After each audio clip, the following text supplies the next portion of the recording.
না, আমি ঠিক আছি, ভালো আছি। আপনি এখানে কেন আছেন জান? তোমাকে দেখে তো অসুস্থ মনে হচ্ছে। তুমি এই অবস্থায় বাসা যাবে কিভাবে? চলো গাড়িতে উঠে পৌঁছে দিচ্ছি। কি ব্যাপার? হঠাৎ করে আপনার কি হয়েছে কত? রাস্তা থেকে তুললে উপকার করার চেষ্টা করতেছেন, মতলব কি আপনার? আমার থেকে মতলব নেই। তোমার জায়গায় এখানে অন্য কেউ থাকলে একই কাজ করতাম। না তাইলে রাস্তাঘাটে অনেক মানুষ আছে যারা বিপদে পড়ছে, হ্যাঁ সাহায্য করবে। আমার আপনার সাহায্য করতে হবে না। আইসে দরদ উতলায় পড়ে হ্যাঁ। मैंने तेरा नाम दिल रख दिया, মেঘলা, तेरा नाम दिल रख दिया। একটা কথা জিজ্ঞেস করো, সত্যি কথা বলবে? আবার কি কথা? তুমি নাকি প্রেগনেন্ট? এই সন্তানের বাবা কে? दिल रख दिया, কার সন্তান? আপনার কাছে কি মনে হয় যে এটা কার সন্তান? আমি জানি না। একবার মনে হয় অনেকের সন্তান, আবার মনে হয় অন্য কাউ। আপনার স্বামীকে জিজ্ঞেস করেন না, সে আপনাকে কি বলছে এটা কার সন্তান? ও তো বলে এই সন্তান আমার মা। তাইলে তো আর কিছু করারই নেই। আপনার স্বামী যেহেতু অস্বীকার করছে, আমি কি করব? তুমি এই সন্তানের বাবার সঠিক পরিচয় প্রকাশ করো। এটা তো আমার ব্যক্তিগত ব্যাপার, আমি আপনারা কেন বলতে যাবো? আপনি তো দাঁড়ায় রয়েছেন কেন? আপনি যান, জামাই এখন কত बृष्टि इश्क के कहा बस किसी কিসব মানুষের সাথে কথা বলছো? তোমার সময় কি এতটাই মূল্যহীন? এসব মানুষের সাথে কথা বলে তুমি তোমার সময়টা নষ্ট করো না। চলে আসো। আপনি আপনার প্রিয়তমার স্ত্রীর সুখে সংসার করেন। আমি তো আপনাকে পথে কাটা হয়ে দাঁড়াইনি, আপনার কাছে হাত পাততে গেছি আমি। হাত পাততে তো যোগ্যতা লাগে, সেই যোগ্যতাও তোমার নেই। তুমি এতটাই খারাপ যে তোমার সাথে কথা বলতে আমার ইচ্ছা করছে না। तेरा नाम दिल रख दिया, धड़केगा तू मुझे में सदा।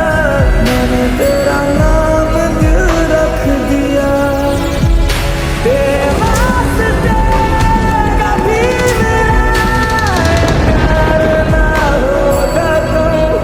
मैंने तेरा नाम दिल रख दिया। রাতু তখন থেকে দেখতেছি হা হয়ে আসো, কিছু বল। অনেক কিছু হয়েছে এখন। আমি তো শোনার পর হা হয়ে গেছি। আমি ভাবতেছি এটা শোনার পর আপনি আবার স্টক করেন কিনা। কি এমন কথা যা শুনে তুমি নিজেই মূর্তি হয়ে গেলা?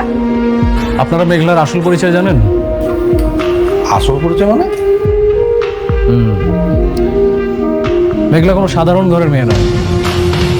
ও শালিমা বিল্ডার্স গ্রুপ অফ ইন্ডাস্ট্রিজের একমাত্র উত্তরাধিকারী।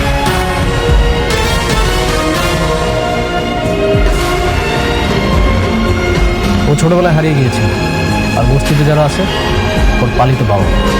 তার মানে অনেকের যে দুইটা বই হচ্ছে কোটিপতি। ওকে মনে হয় কোনোভাবেই ফকির করতে পারতেছি না। কেন দেখেন না, ওর কপাল কত ভালো, শুধু কপালে হাজার হাজার হাজার হাজার কোটি টাকা আসতেছে। কি আর করা, তাহলে তারে তো আর তুমি রাস্তার ফকির বানাইতে পারতেছো না। আঙ্কেল, ওদের এত পরিমাণে টাকা যে আমরা চাইলেও সহজে ওদেরকে ফকির বানাইতে পারবো না। তার মানে আমাদেরকে অন্য কোনো পথ খুঁজতে হবে। আপনি একটা জিনিস খেয়াল করে রাখেন, উনি কিন্তু অলরেডি জানে যে ওর বইয়ের গর্ভে যে সন্তানটা আছে এটা কিন্তু অন্য কারো।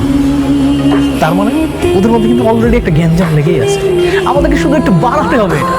আরেকটা ব্যাপার, মেঘলা কিন্তু অনেকের দ্বিতীয় বিয়েটা কোনোভাবে মেনে নিতে পারে না, মানে অনেককে সে কোনোভাবেই সহ্য করতে পারে না।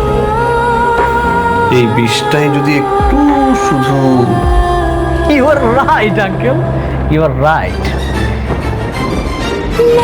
এই বিষটাই আমাদেরকে একটু একটু একটু একটু করে মারাতে, তাহলে কাজটা হয়ে যাবে। হ্যাঁ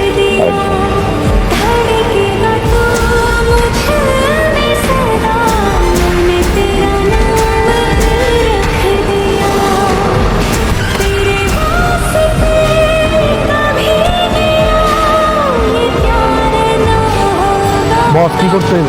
মেয়েটাকে হাত পা বেঁধে একদম দ্রুত গাড়ি যেভাবে বলছি ঠিক ওইভাবে। ঠিক আছে বস, এগুলো চিন্তা করবেন না, বিষয়টা আমি দেখতেছি।